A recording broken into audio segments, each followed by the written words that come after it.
C'est une pratique régulièrement dénoncée par la Cour des comptes. Elle consiste pour le pouvoir en place, de droite ou de gauche, à nommer selon son bon vouloir des amis ou des proches à des postes parfois fictifs, créés sur mesure.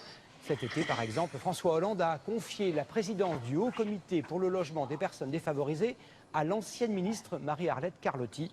En termes familiers, on appelle cela le recasage. Amandine Atalaya et Cyril Adriens ont entrouvert quelques-uns de ces placards dorés de la République payés par l'argent public. Récemment, Manuel Valls a fait un joli cadeau à deux de ses proches.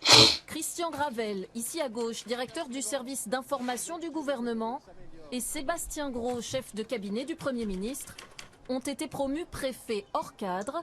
En cas de changement de majorité, les voilà donc assurés de conserver à vie un poste de haut fonctionnaire. Un préfet hors cadre, cela veut dire sans affectation territoriale. En France, sur 250 préfets, 70 n'administrent ni un département ni une région. Parmi eux, Michel Vauzel, ancien ministre, aujourd'hui président socialiste de la région PACA. En 1985, il est nommé préfet hors cadre par François Mitterrand. Depuis, il n'a jamais travaillé en préfecture, mais il estime que cette promotion était méritée. Un président de la République, au bout d'un certain nombre d'années de service de l'État, a reconnu que je pouvais servir l'État en tant que préfet si le cas se présentait. Si j'avais été battu à des élections, bien entendu, c'est ce que j'aurais fait. Je pense que j'aurais fait aussi bien qu'un autre. Il n'a pas perçu de salaire comme préfet, mais en 2010, Michel Vauzel fait valoir ses droits à la retraite. À ce titre, il touche 2 300 € mensuels pour une fonction non exercée, auxquels s'ajoutent ses salaires de député, 5 500 €, et de président de région, 2 000 €. La droite a elle aussi bénéficié de ces nominations. Un exemple, Brice Hortefeux, préfet hors cadre depuis 1995. Ce député, auteur d'un rapport sur le sujet, dénonce ces pratiques. C'est vraiment d'un autre âge, vraiment. Tout ça coûte cher, nos concitoyens le comprennent de moins en moins, et ils comprendront de moins en moins qu'on leur demande de faire des efforts, et il y a des efforts à faire, si on continue à gaspiller comme ça à travers. La Cour des comptes s'inquiète d'ailleurs d'une dérive des effectifs des préfets hors cadre, plus 70% depuis la fin des années 80. Les postes créés sur mesure pour des amis, vieille tradition française. En 2010, sous Nicolas Sarkozy, Ramayad, débarqué du gouvernement, atterrit à l'UNESCO, nouvelle ambassadrice. À gauche aussi, on offre des points de chute. Ici, avec Raoul Castro, Jean-Pierre Bel.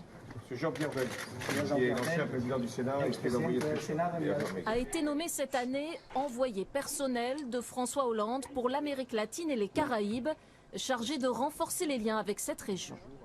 Il dispose d'un bureau à l'Élysée, ses voyages sont payés par l'État. Certes, il n'est pas rémunéré, mais il est en doublon avec les ambassadeurs existants. Ce n'est pas une mission touristique. Moi, je ne suis pas recasé. J'effectue cette fonction à titre purement bénévole. J'y passe beaucoup de temps. Donc, je pense plutôt qu'on devrait voir en moi quelqu'un qui a vraiment envie de servir son pays. Souvent montré du doigt comme un repère d'emploi fantôme, le Conseil économique, social et environnemental. Contribuant au débat public, ses 233 membres touchent près de 3 800 € mensuels. Longtemps, le fait du prince a régné. Georgette Lemaire, chanteuse, nommée par François Mitterrand car elle était ruinée, ou cette amie de Nicolas Sarkozy, ex-conseiller à l'Élysée, furent largement critiqués. Mais les temps changent, assure le président du CESE. Ce que je regarde, c'est une évolution extrêmement positive, puisqu'il y a un certain nombre de personnalités qui ont été nommées, tant d'ailleurs par M. Sarkozy que par M. Hollande, qui l'ont été au vu de leur qualité. Je pense toute une série d'intellectuels. Il réforme comme il le peut cette maison, sanction en cas d'absentéisme ou baisse du montant des retraites.